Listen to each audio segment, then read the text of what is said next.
Friends, ওমেগার আছে, আপনি এইভাবে রান্না করে খাবেন।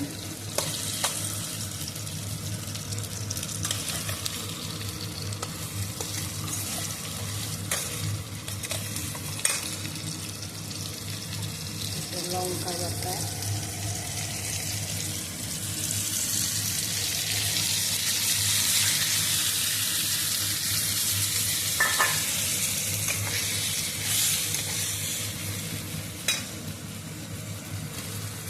জিরা বাটা,